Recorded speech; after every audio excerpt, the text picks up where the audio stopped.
को देहरादून लिए चलते हैं। उत्तराखंड स्थापना दिवस के मौके पर कार्यक्रम का आयोजन मुख्यमंत्री संबोधित करें। ऋग्वेद ने गाई जिसकी महिमा, स्कंद पुराण में जिसका अंकन है, अभिज्ञान शकुंतलम की जहां हुई रचना, हाँ वो मेरा उत्तराखंड है।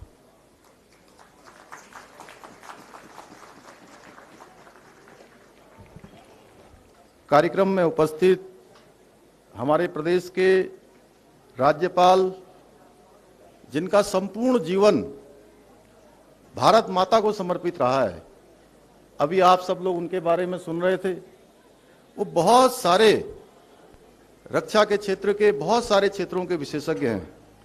ऐसे महामहिम राज्यपाल लेफ्टिनेंट जनरल सेवानिवृत्त श्री गुरमीत सिंह जी, विधानसभा के आदरणीय अध्यक्ष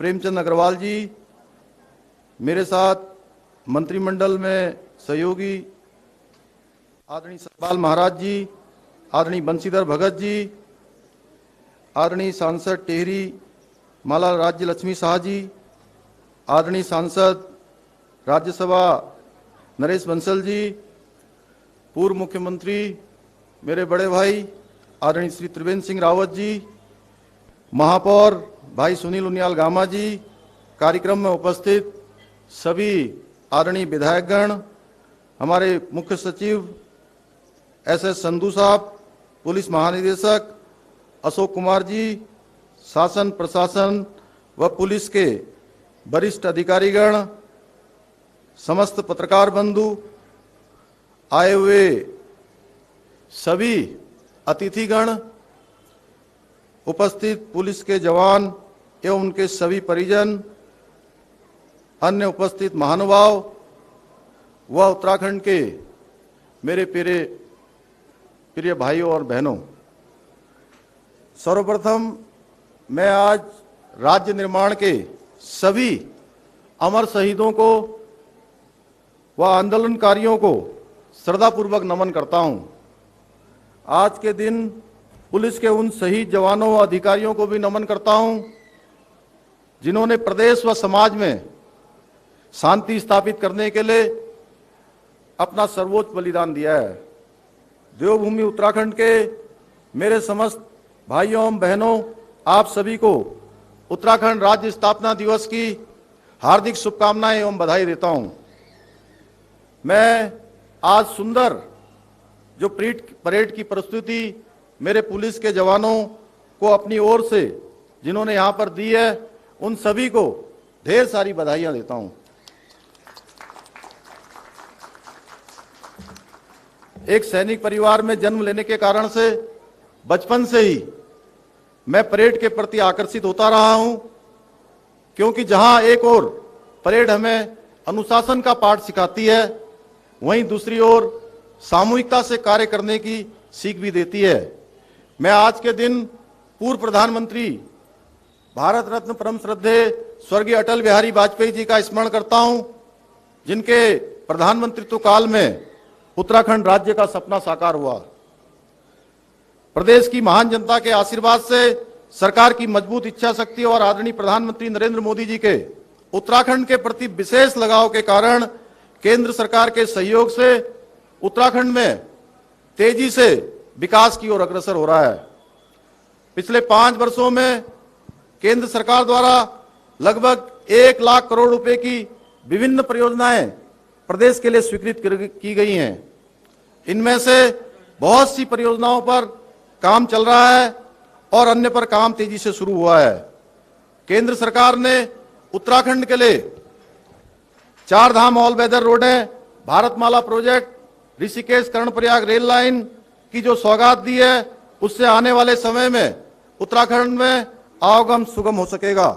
इसके अतिरिक्त केंद्र सरकार ने भौगोलिक एवं सामरिक दृष्टि से अति महत्वपूर्ण एक की गई हैं। इनमें से बहुत सी परियोजनाओं पर काम चल रहा है और अन्य पर काम तेजी से शुरू हुआ है। केंद्र सरकार ने उत्तराखंड के लिए 4 धाम ऑल वेदर रोडें, Bharatmala project, Rishikesh Karnaprayag rail line की जो सौगात दी है, उससे आने वाले समय में उत्तराखंड में आवागमन सुगम हो सकेगा। इसके अतिरिक्त केंद्र सरकार ने भौगोलिक एवं सामरिक दृष्टि से अति महत्वपूर्ण 155 किलोमीटर की टनकपुर बागेश्वर रेल मार्ग के अंतिम सर्वे को भी मंजूरी दे दी है। इसके लिए भी बजट अवमुक्त कर दिया गया है। इसी प्रकार केंद्र सरकार के सहयोग से हम उत्तराखंड के दूरस्थ क्षेत्रों में विकास की धारा से जोड़ने में सफल हुए हैं। हमारी योजना है कि 2025 तक हम उत्तराखंड के प्रत्येक गांव को लिंक मार्गों के माध्यम से बड़े राजमार्गों और ऑल वेदर रोडों से जोड़ सकें, जिससे पहाड़ों पर औद्योगिक विकास के लिए आवश्यक इंफ्रास्ट्रक्चर विकसित किया जा सके और कि पलायन की समस्या से भी उत्तराखंड को मुक्ति दिलाकर पहाड़ की जवानी और पहाड़ के काम में लाया जा सके। यह डबल इंजन की सरकार की उपलब्धि है कि देवभूमि के पहाड़ों में रेल पहुंचाने का स्वप्न भी साकार होने की कगार पर है। सड़क एवं रेल मार्गों के साथ साथ उत्तराखंड में एयर कनेक्टिविटी में सुधार के लिए हमारी सरकार विशेष रूप से कार्य कर रही है, जिसके अंतर्गत जौलीग्रांट एयरपोर्ट को अंतर्राष्ट्रीय स्तर का बनाया जा रहा है तथा उधम सिंह नगर में ग्रीनफील्ड एयरपोर्ट विकसित किया जा रहा है। उत्तराखंड पहला राज्य है जहां उड़ान योजना में हेली सर्विस की शुरुआत की गई है। हमारा लक्ष्य है कि हम 2025 तक उत्तराखंड के प्रत्येक प्रमुख नगर को हेली सेवा से जोड़ सकें। आदरणीय प्रधानमंत्री जी ने 4 दशकों से लंबित तराई भावर की लाइफलाइन जमरानी बहुउद्देशीय परियोजना, जो कि 55,000 हेक्टेयर भूमि को सिंचित और पेयजल का काम करेगी, उसकी स्वीकृति देकर उत्तराखंड के विकास में महत्वपूर्ण योगदान दिया है। इस योजना द्वारा तराई क्षेत्र की पेयजल एवं सिंचाई की समस्या दूर होगी। देहरादून से टेहरी के लिए डबल टनल की स्वीकृति देकर केंद्र सरकार ने दून से टेहरी की दूरी को कम करने का काम किया है। इस परियोजना के लिए लगभग 8,750 करोड़ रुपए की स्वीकृति आकी गई है। यह हमारे लिए अत्यंत हर्ष का विषय है कि आदरणीय प्रधानमंत्री श्री मोदी जी की प्रस्तावित योजना के अनुसार विश्व के सर्वाधिक ऊंचाई पर स्थित सिखों के पवित्र धर्मस्थल हेमकुंड साहिब को शीघ्र रोपवे से जोड़ने का काम किया जाएगा। इसके साथ ही इस योजना के अंतर्गत 12 ज्योतिर्लिंगों में से एक बाबा केदारनाथ धाम तक केबल कार द्वारा भी पहुंचा जा सकेगा। हमारी सरकार नैनीताल में स्थित कैंची धाम के विकास के लिए भी काम कर रही है, जिसके अंतर्गत 60 करोड़ से भी अधिक के विभिन्न विकास कार्य किए जाएंगे। इसके साथ साथ केंद्र सरकार के सहयोग से उत्तराखंड को भारत की सर्वश्रेष्ठ सांस्कृतिक और आध्यात्मिक स्थली बनाने के लिए हमारी सरकार निरंतर प्रयास कर रही है, जिसके अंतर्गत केदारपुरी में जहां अभी प्रथम चरण के 225 करोड़ रुपए के कार्य पूरे हो चुके हैं, 184 करोड़ कार्यों के द्वितीय चरण में गतिमान है। इसके साथ ही बद्रीधाम के मास्टर प्लान के लिए जहां 245 करोड़ रुपए से अधिक की स्वीकृति प्राप्त हो चुकी है, वहीं गंगोत्री और यमुनोत्री के लिए भी 20 करोड़ और 34 करोड़ रुपए की धनराशि स्वीकृत हो चुकी है। जैसा कि हमें ज्ञात है, जहां हम एक और हमारा राज्य अतुलनीय प्राकृतिक सौंदर्य से भरपूर है, वहीं दूसरी ओर प्राकृतिक आपदाएं भी समय समय पर हमारी परीक्षाएं लेती रहती हैं। पिछले दिनों अतिवृष्टि के कारण आपदा इसका उदाहरण है, जिसमें कई लोगों ने हमारी जान गंवाई है, जो अत्यंत दुखद है। मैं उन सभी मृत आत्माओं के प्रति अपनी संवेदनाएं प्रकट करता हूं तथा भगवान से प्रार्थना करता हूं कि उनके परिवारों को इस असहनीय दुख और पीड़ा को सहन करने की शक्ति प्रदान करें। हमारी सरकार आपदाओं का सामना त्वरित गति से करने के लिए संकल्पबद्ध है। इसी का परिणाम गत दिनों आई आपदा का सामना हम सही प्रकार से कर सकें, समय से राहत और बचाव कार्यों को संचालित कर कई लोगों की जान भी हम बचा सके हैं। मैं आपदा के समय हमेशा आगे रहकर लोगों की मदद करने के लिए उत्तराखंड पुलिस, एसडीआरएफ समेत सभी संबंधित विभागों की सबकी सराहना करता हूं कि उन्होंने ऐसे संकट के समय में अपनी जान जोखिम में डालकर भी लोगों को बचाने का काम किया है। आपके इस कार्य के लिए हर उत्तराखंडी आपका हृदय से आभारी है। हरिद्वार महाकुंभ को निर्विघ्न रूप से संपन्न कराने में आप सबका अमूल्य योगदान रहा है, जिसे देश दुनिया ने सराहा है। एक सैनिक के परिवार में जन्म लेने के कारण से मैं वर्दीधारियों की समस्याओं से भी भली भांति परिचित हूं। किस प्रकार उनकी समस्याओं का निराकरण कर सकूं, इसको लेकर संवेदनशील हूं। इसी को ध्यान में रखते हुए कोरोना काल में आपके द्वारा दिखाए गए अपूर्व साहस और समर्पण के लिए सम्मान प्रकट करते हुए हमने कोविड सम्मान राशि देने का भी फैसला किया है। यही नहीं, हाल में हमने पुलिस कर्मियों की वेतन विसंगति की समस्या को सुलझाने के लिए भी ठोस प्रयास किए हैं। देवभूमि उत्तराखंड का विकास हमारी सर्वोच्च प्राथमिकता रही है और इसी को ध्यान में रखकर हमारी सरकार पिछले 4.5 सालों से लगातार कार्य कर रही है। मुख्य सेवक के रूप में मेरी पहली प्राथमिकता युवाओं को उनकी समस्याओं को दूर करने की रही है। इसलिए हमने उत्तराखंड में सरकारी विभागों में रिक्त पड़े 24,000 पदों को भरने की प्रक्रिया प्रारंभ की है। इनमें से आधे पदों पर भर्ती प्रक्रिया प्रारंभ हो गई है तथा शेष रिक्त पदों पर शीघ्र ही भर्ती प्रक्रिया पूर्ण कर ली जाएगी। हमारी सरकार द्वारा जहां राज्य की भर्ती परीक्षाओं में आवेदन शुल्क से राहत दिया गया है, वहीं समूह ख व ग के पदों पर चयन में अभ्यर्थियों को आयु सीमा में भी 1 वर्ष की छूट दी गई है। इसके अतिरिक्त संघ लोक सेवा आयोग एनडीए सीडीएस व उसके समकक्ष लिखित परीक्षा पास करने पर परिवार की आर्थिक स्थिति के आधार पर अभ्यर्थी को साक्षात्कार की तैयारी करने के लिए 50,000 रुपए की धनराशि की भी व्यवस्था की है उनकी सहायता के रूप में। हमारी सरकार अल्प वेतन भोगियों को वेतन तथा भत्तों में वृद्धि के प्रति संवेदनशील है। हमने अतिथि शिक्षकों का वेतन 15,000 रुपए से बढ़ाकर 25,000 रुपया किया है। मेडिकल कॉलेजों में ट्रेनी डॉक्टरों की स्टाइपेंड को 7,500 रुपए से बढ़ाकर 17,000 रुपए किया है। ग्राम प्रधानों का मानदेय 15,000 से बढ़ाकर 3,500 रुपया किया है। साथ ही हमने उपनल कर्मियों, आशा एवं आंगनबाड़ी बहनों, लोक कलाकारों तथा ग्राम प्रहरियों के मानदेय में भी वृद्धि की है। हमारी सरकार कमजोर वर्ग के प्रति अति संवेदनशील है, जिसको ध्यान में रखकर हमने वृद्धावस्था, विधवा, दिव्यांगजन पेंशन की राशि को बढ़ाने का कार्य किया है। हमने विभिन्न विभागों को स्वरोजगार के टाइम बाउंड लक्ष्य तय किए गए हैं। आवेदकों की सुविधा के लिए कैंप लगाकर एक ही स्थान पर सारी औपचारिकताएं पूरी की जा रही हैं। केंद्र सरकार के सहयोग से हमारे प्रदेश में विश्व स्तरीय संस्थाओं को संचालित करने की दिशा में भी कदम बढ़ाया जा रहा है, जिसमें drone application centre, coast guard भर्ती सेंटर, नेशनल लॉ यूनिवर्सिटी जैसे संस्थान प्रमुख हैं। ऑनलाइन पढ़ाई को सुगम बनाने के लिए राज्य के समस्त राजकीय स्कूलों के कक्षा 10वीं और 12वीं के छात्र छात्राओं और सरकारी डिग्री कॉलेज के विद्यार्थियों को टैबलेट उपलब्ध कराया जाएगा। हमारे द्वारा हर ब्लॉक स्तर पर 2 सीबीएसई पाठ्यक्रम के अतल उत्कृष्ट विद्यालयों की स्थापना करने का कदम शिक्षा के गुणात्मक सुधार के लिए एक मील का पत्थर साबित होगा। नई शिक्षा नीति को समयबद्ध तरीके से स्कूलों में लागू करने के प्रति हमारी सरकार प्रतिबद्ध है, जिसके लिए आवश्यक कदम उठाए जा रहे हैं। हमने शिवानंद नौटियाल छात्रवृत्ति, श्रीदेव सुमन राज्य मेधावी छात्रवृत्ति सहित सभी प्रकार की छात्रवृत्तियों की राशि को 6 गुना तक वृद्धि की है, जिससे हमारे मेधावी छात्रों को प्रोत्साहन मिलेगा। क्वालिटी एजुकेशन के लिए हमने सभी सरकारी विद्यालयों में एनसीईआरटी की पाठ्य पुस्तकें अनिवार्य करवाई हैं। कॉलेजों को स्मार्ट कैंपस बनाया जा रहा है। बच्चों को पर्यावरण के प्रति जागरूक करने के लिए माध्यमिक विद्यालयों में स्मार्ट इको क्लब की स्थापना की गई है। हमने हर स्कूल में छात्राओं के लिए अलग से शौचालय एवं स्वच्छ पेयजल उपलब्ध कराने की शुरुआत कर दी है। इसके साथ ही प्रदेश में मेडिकल की पढ़ाई कर रहे छात्रों की फीस में भी कटौती कर बड़ी राहत प्रदान की है। अब उनकी फीस हमने 1,45,000 रुपए कर दी है। पिछले 2 वर्षों से पूरा देश कोरोना महामारी से जूझ रहा है। हमारे देश में आदरणीय प्रधानमंत्री श्री नरेंद्र मोदी जी की प्रेरणा से दुनिया का सबसे बड़ा निःशुल्क कोविड वैक्सीनेशन महाअभियान संचालित किया जा रहा है।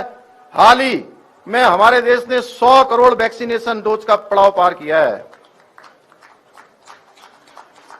प्रधानमंत्री जी के मार्गदर्शन में उत्तराखंड में 18 वर्ष से अधिक सभी नागरिकों को कोविड-19 वैक्सीन की प्रथम डोज लगाए जाने वाला राज्य बन गया है। 100% दूसरी डोज का लक्ष्य भी शीघ्र ही प्राप्त कर लिया जाएगा। उसमें भी हम 50% से ज्यादा डोज लगाने में अभी तक सफल हुए हैं। कोविड काल में प्रधानमंत्री द्वारा शुरू की गई प्रधानमंत्री गरीब कल्याण अन्न योजना के तहत हमने प्रदेशवासियों को निःशुल्क राशन उपलब्ध कराने का कार्य किया है। विपरीत परिस्थितियों के बावजूद हमने कोविड से प्रभावित लोगों को जितना संभव हो सकता है उतनी राहत पहुंचाने की पूरी कोशिश की है, जिसके अंतर्गत कोरोना महामारी से प्रभावित पर्यटन, चिकित्सा, कृषि सहित विभिन्न क्षेत्रों को 600 करोड़ रुपए से भी अधिक के पैकेज हमारी सरकार द्वारा दिए गए हैं। यह राशि डीबीटी के माध्यम से सीधे सीधे उनके खातों में पहुंचाने का काम हो रहा है। प्रदेश में कोविड से प्रभावित परिवारों के निराश्रित बच्चों को वात्सल्य योजना का सहारा दिया है। ऐसे बच्चों को 21 वर्ष की आयु तक 3,000 रुपए प्रतिमाह दिया जाएंगे। हमारी सरकार इन बच्चों का एक अभिभावक की तरह पूरा संरक्षण करेगी। पिछले वर्षों में हेल्थ इंफ्रास्ट्रक्चर में कई गुना बढ़ोतरी हुई है। प्रत्येक जिले में ऑक्सीजन प्लांट प्रारंभ किए गए हैं। हमने राज्य में निःशुल्क जांच योजना प्रारंभ की है। इसके तहत मरीजों को 207 प्रकार की पैथोलॉजिकल जांचों की निःशुल्क सुविधा मिल रही है। इसके साथ ही हमारे प्रदेश के कुमाऊं क्षेत्र में एम्स के सैटेलाइट सेंटर को खोलने के लिए आदरणीय प्रधानमंत्री जी को देवभूमि की समस्त जनता की ओर से मैं धन्यवाद प्रेषित करता हूं। इस सैटेलाइट सेंटर के खुलने से उत्तराखंड के दूर दराज इलाकों तथा सीमांत क्षेत्र के लोगों को अत्यंत फायदा होगा। अटल आयुष्मान योजना के अंतर्गत प्रदेश में लगभग 50 लाख लोगों को आयुष्मान कार्ड अब तक बनाए जा चुके हैं। माननीय प्रधानमंत्री जी के बेटी बचाओ बेटी पढ़ाओ अभियान को आगे बढ़ाते हुए हमने मुख्यमंत्री महालक्ष्मी योजना की शुरुआत की है। इसके तहत प्रथम 2 बालिकाओं के जन्म पर माता और नवजात कन्या शिशु को मुख्यमंत्री महालक्ष्मी किट उपलब्ध कराई जा रही है। महिलाओं को स्वावलंबी बनाने के उद्देश्य से हमारी सरकार ने मुख्यमंत्री सशक्तिकरण योजना की शुरुआत भी की है। इसके साथ साथ पहाड़ों पर महिलाओं को राहत देने के उद्देश्य से हाल ही में हमने मुख्यमंत्री घसियारी कल्याण योजना भी शुरू की है। हमारी सरकार अंत्योदय की भावना के अनुरूप विकास का लाभ अंतिम छोर में खड़े हुए व्यक्ति तक पहुंचाने का प्रयास कर रही है। लोगों को योजनाओं का लाभ मिले, उनकी समस्याओं का समाधान हो, इसके लिए सरलीकरण, समाधान, निस्तारण व संतुष्टि के पर खास तौर पर फोकस किया गया है। E cabinet, e office, CM dashboard, CM helpline 1905 सेवा का अधिकार और ट्रांसफर एक्ट की पारदर्शी व्यवस्था के चलते कार्य संस्कृति में गुणात्मक सुधार हुआ है। हमारी सरकार मजबूत इच्छा शक्ति वाली सरकार है। हमने शहीद राज्य आंदोलनकारियों को सपनों को पूरा करने के लिए हर जरूरी निर्णय लिया और दृढ़ता से इसे लागू भी किया गया है। राज्य निर्माण आंदोलन के शुरुआती दौर से ही गैरसैंण को राजधानी बनाए जाने की संकल्पना हमारे हर आंदोलनकारी के मन में रही है।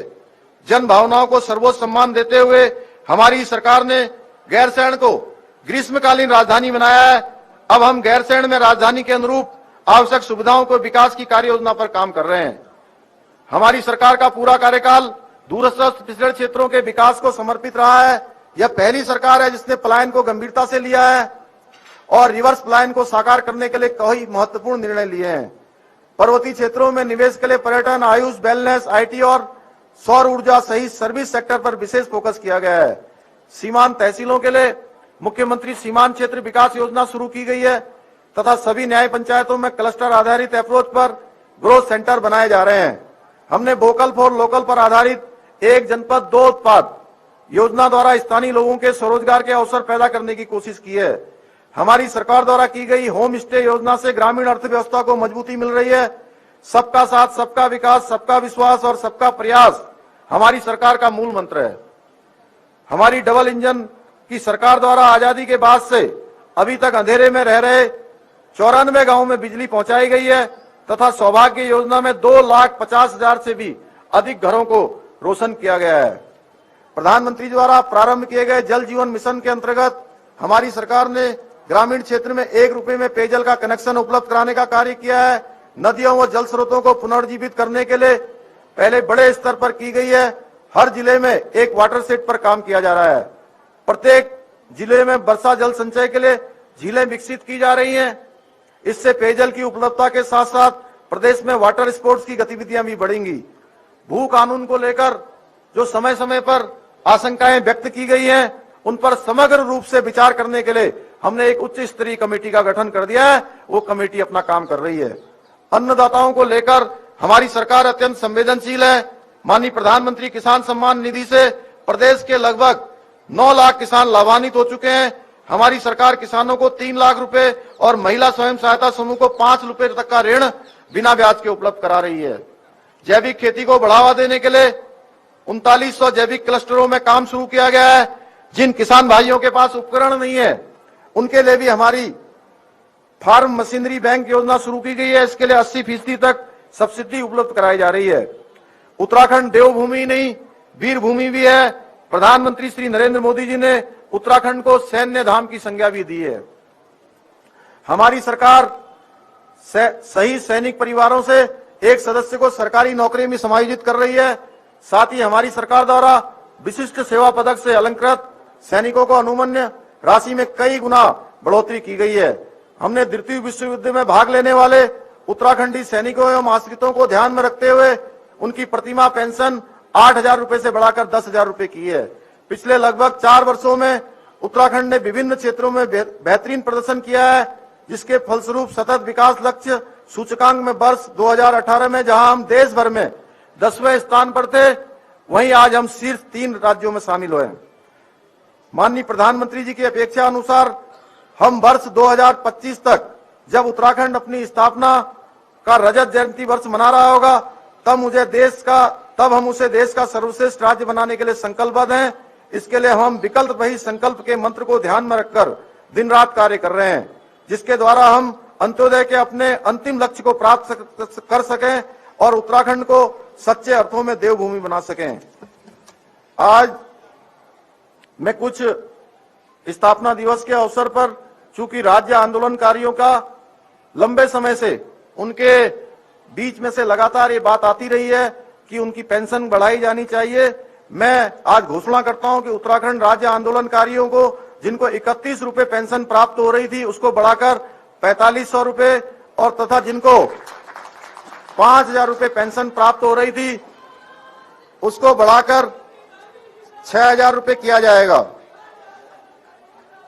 राज्य के प्रत्येक जनपद मुख्यालय पर अध्ययनरत छात्राओं के शिक्षा को सुगम एवं सुविधायुक्त बनाने हेतु एक महिला छात्रावास का निर्माण किया जाएगा। राज्य में आवश्यकता अनुसार जनपद मुख्यालयों पर कामकाजी महिलाओं के लिए महिला छात्रावास का निर्माण किया जाएगा। इजा बोई सगुन सरकारी अस्पतालों में जच्चा बच्चा के सुरक्षित स्वास्थ्य हेतु अस्पतालों में 48 घंटे रुकने वाली प्रसूता महिला को 2,000 रुपए उपहार धनराशि भेंट की जाएगी। जी रेया चेली जागरिया नौनी 11 से 18 आयु वर्ग की किशोरियों को THR सुविधा प्रदान की जाएगी। 11 से 18 आयु वर्ग की किशोरियों को सैनिटरी नैपकिन उपलब्ध कराने हेतु प्रत्येक आंगनबाड़ी केंद्रों में सैनिटरी नैपकिन वेंडिंग मशीन की स्थापना की जाएगी। 11 से 18 आयु वर्ग की किशोरियों के बेहतर स्वास्थ्य परीक्षण तथा हीमोग्लोबिन इत्यादि की जांच निःशुल्क की जाएगी तथा हेल्पलाइन नंबर 104 के माध्यम से निःशुल्क चिकित्सीय परामर्श भी उपलब्ध कराया जाएगा। क्रोनिक डिजीज दीर्घकालिक एवं पुरानी बीमारियों के उपचार में ली जाने वाली दवाइयों को भी निःशुल्क उपलब्ध कराया जाएगा। देहरादून एवं हल्द्वानी में नशा मुक्ति केंद्र की स्थापना की जाएगी। राज्य में इंस्टीट्यूट ऑफ अर्बन डेवलपमेंट की स्थापना की जाएगी। कोविड-19 में सराहनीय कार्य के दृष्टिगत NHM के कर्मियों को 10,000 की एकमुश्त प्रोत्साहन धनराशि प्रदान की जाएगी। राज्य के युवाओं को देश से बाहर रोजगार के अवसर उपलब्ध कराए जाने हेतु राज्य में विदेश रोजगार प्रकोष्ठ का गठन किया जाएगा।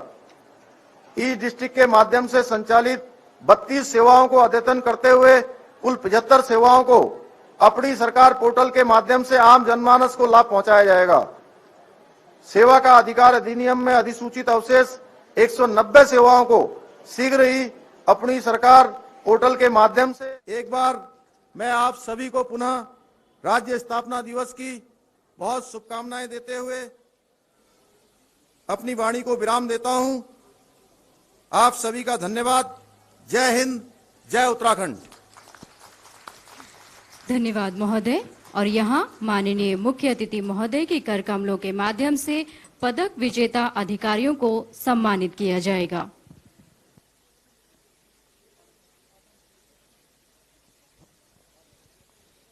मंच के दाहिने से पदक विजेता मैदान में